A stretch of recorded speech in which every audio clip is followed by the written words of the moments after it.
Assalamu alaikum. Our today's session is of English literature and our topic is Coral Reef, which is a poem from your unit number 6, Poems from Around the World, given on page number 85 of Cambridge Primary English. Okay, but first let's discuss the learning objectives of today's session. So by the end of today's session, you will get to know the importance of coral reef for the underwater creatures, and you would be able to relate coral reefs to human colonies. Means how human colonies and coral reefs are similar. Okay, before we start today's session, I have a few instructions for you that I want you to follow. First is you have to keep your Cambridge Primary English book, page number 85, open in front of you. Then you have to listen and watch carefully in order to attempt the task at the end of the lecture. And you have to note down the important points and meanings of unfamiliar words with a pencil in your book or in a notebook. Okay, so let's start. So how many of you have watched the movies Finding Nemo or Finding Dory? I think most of you must have seen them, watched them, but can anyone tell me by looking at these pictures from those two movies that what is the setting of both the movies by looking at the picture? Yes, very good. The setting is the sea. So, in underwater or in the sea, what are the different things that are found? Correct. The very first thing that comes to our mind is that there are a lot of fishes. Then also there are different plants. There are even very precious stones found in deep underwater. And last but not least, coral reefs are found underwater. But what actually these coral reefs are? In order to find it out, let's watch an interesting video.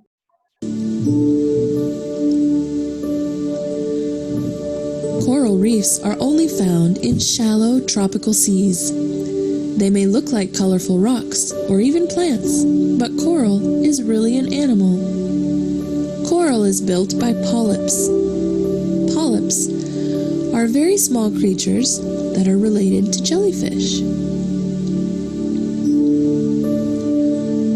Unlike the jellyfish, which propel themselves around through the water, coral are stationary.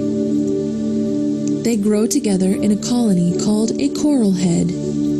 A small piece of coral may be made of hundreds of polyps. A bigger one may have thousands. Hard corals create the reef by secreting calcium carbonate, or limestone, a type of rock, which gradually builds up into a solid structure. Coral grows slowly, only a few centimeters a year. It can take hundreds of years to form large pieces like this. Of course, not all coral is hard. Some types are soft. They may look like fans, bushes, or feathers, but once again, it is really a colony of tiny animals living together. When many corals grow close together, it's called a reef. Reefs provide very important habitat for fish and other sea creatures. Coral provides shelter for little fish, a place to hide. That many small fish in one place attracts big fish, which in turn attracts big predators, like sharks.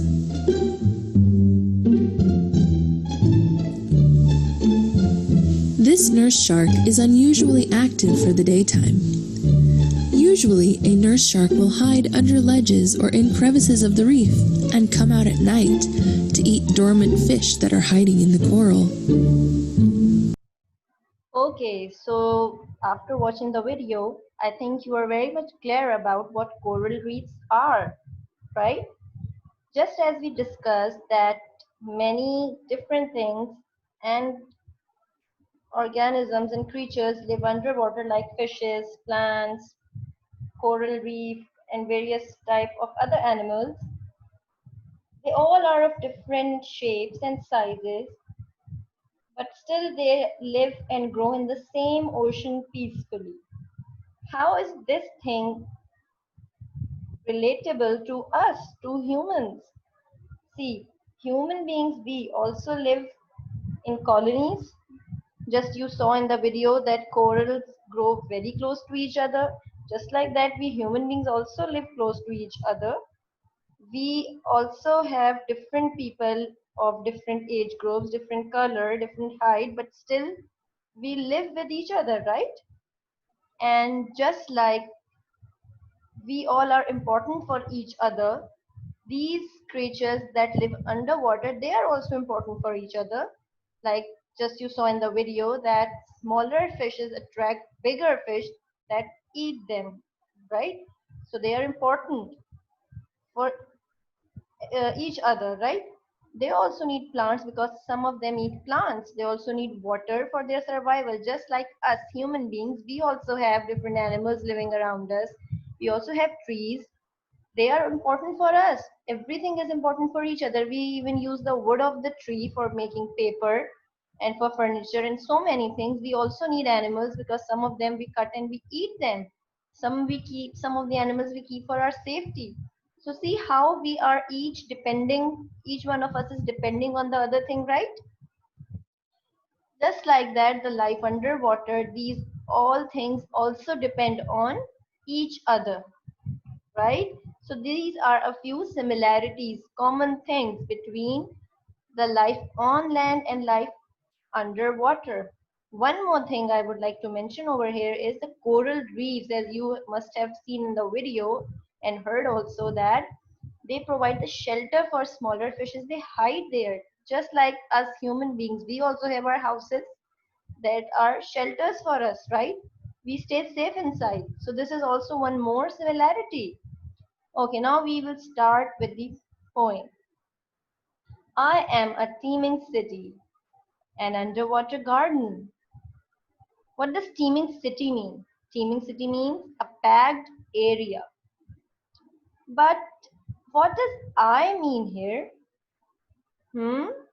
Yes, I mean the coral reef. Coral reef is telling about itself. This whole poem is like this, as if coral reef is telling about itself in its own words. So it is saying I am a teeming city, means I am a very packed area because so many corals grow together to make coral reefs, right? Just you have watched in the video that when they grow together they secrete some chemicals and then they build up over time into huge rocks, and then this is how a coral reef is formed.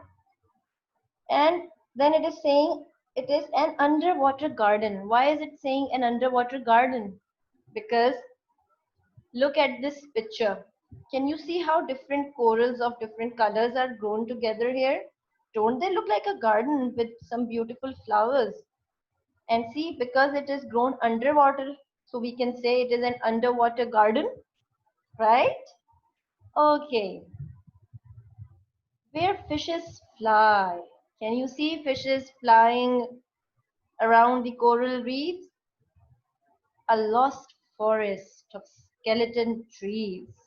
What do the skeleton trees mean here?